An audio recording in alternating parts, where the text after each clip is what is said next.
Dia 38 de leitura bíblica, povo de Deus. Estamos indo bem, né? Daqui a um tempinho já estamos aqui na metade do tempo programado para a leitura bíblica de 3 meses, 90 dias. Daqui a pouco estamos chegando no dia 45 e já estamos depois voltando. É rapidinho passa, você vê como é que em pouco tempo, basta separar um tempo aí que vai dando certo. Você percebeu já que você gasta no máximo 20 minutos por dia, né? E você consegue em 3 meses ler o Novo Testamento todo? Às vezes falta só um pouco de disciplina da nossa parte, né, irmãos? Mas glória a Deus, você está aqui comigo e que nós estamos lendo Bíblia e vamos crescer juntos. Vamos lá então? Hoje é João 18 e 19. João 18, 1. Tendo terminado de orar, Jesus saiu com os seus discípulos e atravessou o vale de Cedron. Do outro lado havia um olival, onde entrou com eles. Ora, Judas, o traidor, conhecia aquele lugar, porque Jesus muitas vezes se reunira ali com os seus discípulos. Então Judas foi para o olival, levando consigo um destacamento de soldados e alguns guardas enviados pelos chefes dos sacerdotes e fariseus, levando tochas, lanternas e armas. Jesus, sabendo tudo o que lhes ia acontecer, saiu e lhes perguntou: a quem vocês estão procurando? A Jesus de Nazaré. Responderam eles: sou eu, disse Jesus. E Judas, o traidor, estava com eles. Quando Jesus disse: sou eu, eles recuaram e caíram por terra. Novamente lhes perguntou: a quem procuram? E eles disseram: a Jesus de Nazaré. Respondeu Jesus: já disse a vocês que sou eu. Se vocês estão me procurando, deixe ir embora estes homens. Isso aconteceu para que se cumprissem as palavras que ele dissera: não perdi nenhum dos que me deste. Simão Pedro, que trazia uma espada, tirou-a e feriu o servo do sumo sacerdote, decepando-lhe a orelha direita. O nome daquele servo era Malco. Jesus, porém, ordenou a Pedro: guarde a espada. Acaso não haverei de beber o cálice que o meu Pai me deu? Vamos observar um detalhe aqui. No momento em que Jesus e os discípulos estão lá naquele monte e que os soldados, os guardas vêm para atacar, aqui a gente sabe o final da história já, né, queridos? Mas naquele momento, imagina a cena, você sendo abordado por guardas que vinham prender, ou sabe lá, nem sabia nem o que eles iam fazer, né? A ansiedade, a expectativa, e Jesus fala assim: olha, mexe comigo, mas deixa os meus quietos, não mexe com eles não. O Pedro que antecipou de lá querer cortar a orelha do Malco, mas Jesus falou assim: olha, para que não se perdesse nenhum daqueles que ele tinha recebido por Deus, né, para poder cuidar, ele falou assim: não mexe neles, mexe só comigo. Gente, é lindo, né? Versículo 12. Assim, o destacamento de soldados com o seu comandante e os guardas dos judeus prenderam Jesus. Amarraram-no e o levaram primeiramente a Anás, que era sogro de Caifás, o sumo sacerdote naquele ano.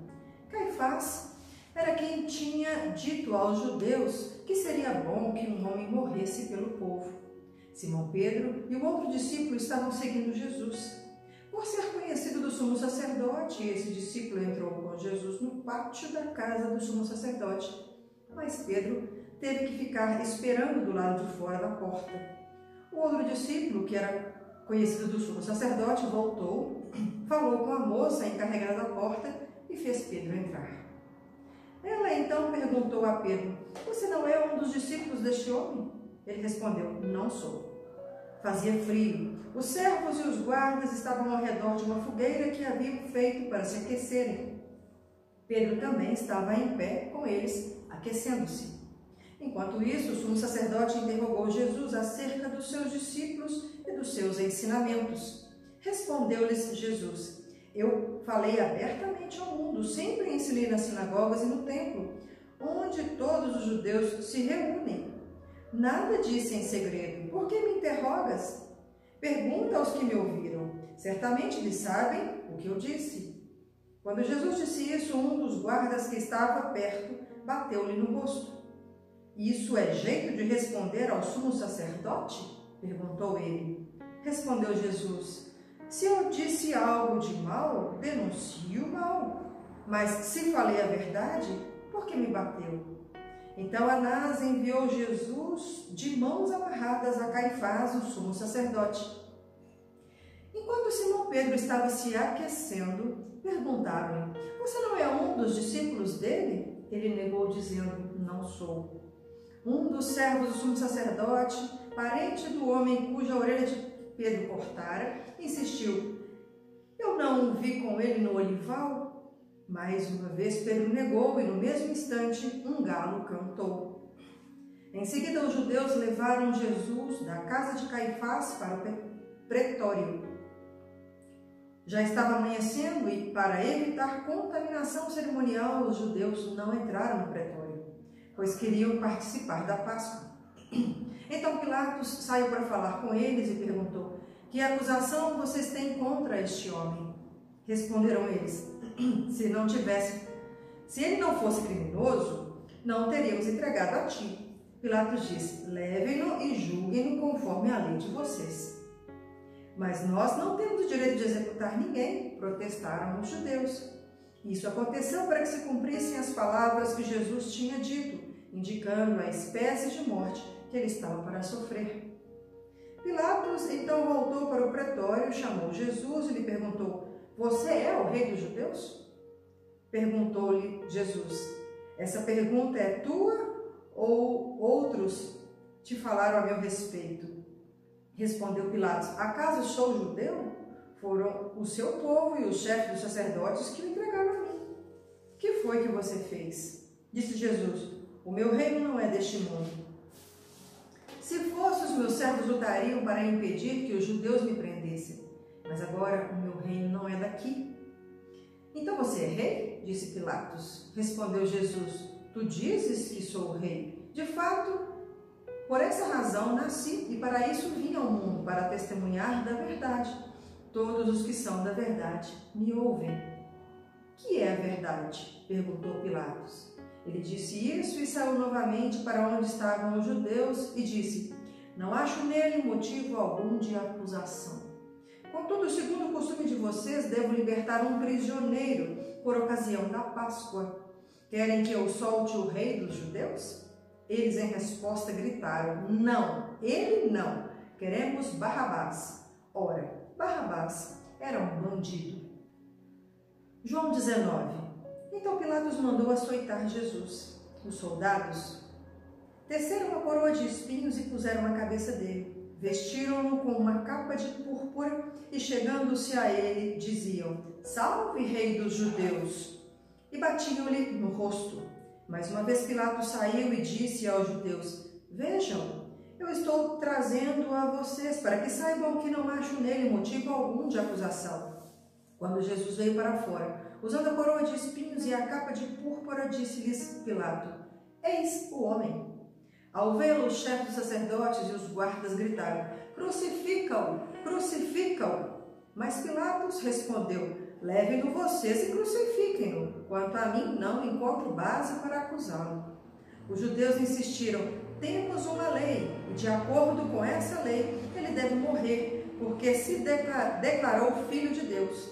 Ao ouvir isso, Pilatos ficou ainda mais amedrontado e voltou para dentro do palácio. Então perguntou a Jesus: de onde você vem? Mas Jesus não lhe deu resposta. Você se nega a falar comigo? Disse Pilatos.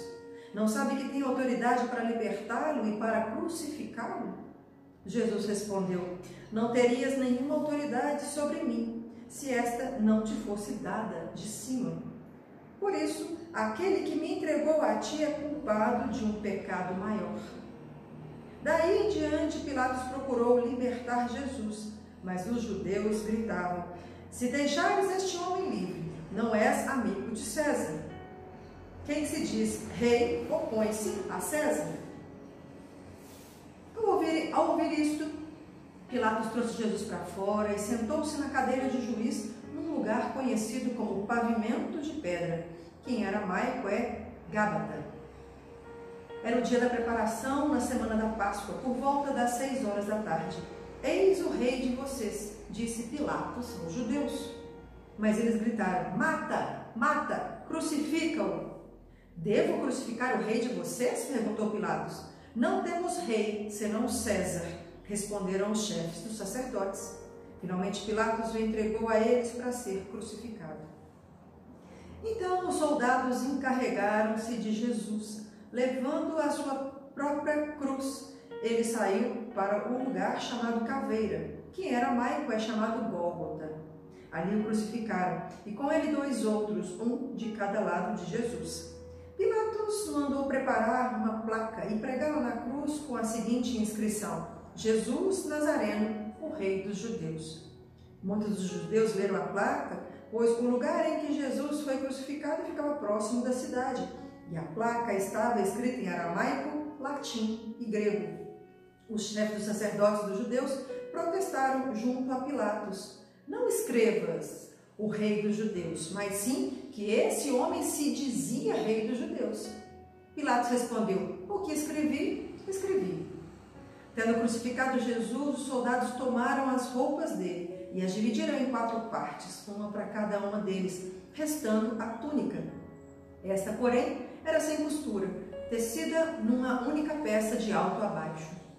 Não a rasguemos, disseram uns aos outros. Vamos decidir por sorteio quem ficará com ela. Isso aconteceu para que se cumprisse a escritura que diz: dividiram as minhas roupas entre si e tiraram sorte pelas minhas vestes. Foi o que os soldados fizeram. Perto da cruz de Jesus estavam sua mãe, a irmã dele, Maria, mulher de Clopas, e Maria Madalena. Quando Jesus viu a sua mãe ali e perto dela o discípulo a quem ele amava, disse à sua mãe: aí está o seu filho. E ao discípulo: aí está a sua mãe. Daquela hora em diante, o discípulo a recebeu em sua família. Mais tarde, sabendo então que tudo estava concluído, para que a escritura se cumprisse, Jesus disse: tenho sede. Estava ali uma vasilha cheia de vinagre. Então, embeberam uma esponja nela, colocaram a esponja na ponta de um caniço de sopo e a ergueram até os lábios de Jesus. Tendo-o provado, Jesus disse: está consumado. Com isso, curvou a cabeça e entregou o Espírito. Era o dia da preparação e o dia seguinte seria um sábado especialmente sagrado. Como não queriam que os corpos permanecessem na cruz durante o sábado, os judeus pediram a Pilatos que mandassem quebrar as pernas dos crucificados e retirar os corpos. Vieram então os soldados e quebraram as pernas do primeiro homem, que fora crucificado com Jesus, e em seguida as do outro. Mas quando chegaram a Jesus, constatando que já estava morto, não lhe quebraram as pernas. Em vez disso, um dos soldados perfurou o lado de Jesus com uma lança, e logo saiu sangue e água. Aquele que ouviu disso deu testemunho, e o seu testemunho é verdadeiro. Ele sabe que está dizendo a verdade, dela testemunho, para que vocês também creiam. Essas coisas aconteceram para que se cumprisse a Escritura: nenhum dos seus ossos será quebrado. E como diz a Escritura no outro lugar, olharão para aquele que transpassaram. Depois disso, José de Arimateia pediu a Pilatos o corpo de Jesus. José era discípulo de Jesus, mas o era secretamente porque tinha medo dos judeus. Com a permissão de Pilatos, veio e levou embora o corpo. Ele estava acompanhado de Nicodemos, aquele que antes tinha visitado Jesus à noite. Nicodemos levou cerca de 34 quilos de uma mistura de mirra e aloés. Tomando o corpo de Jesus, os dois o envolveram em faixas de linho com as especiarias, de acordo com os costumes judaicos de sepultamento. No lugar onde Jesus foi crucificado havia um jardim, e no jardim um sepulcro novo, onde ninguém jamais fora colocado. Por ser o dia da preparação dos judeus, visto que o sepulcro ficava perto, colocaram Jesus ali. Aleluias, glória a Deus, porque nós já sabemos o final dessa história, né? Ele foi colocado morto, mas ressuscitou, vive e reina, e vai voltar para nos buscar. Eu aguardo você amanhã para mais um tempo de leitura bíblica. Amém? Deus te abençoe. Até lá.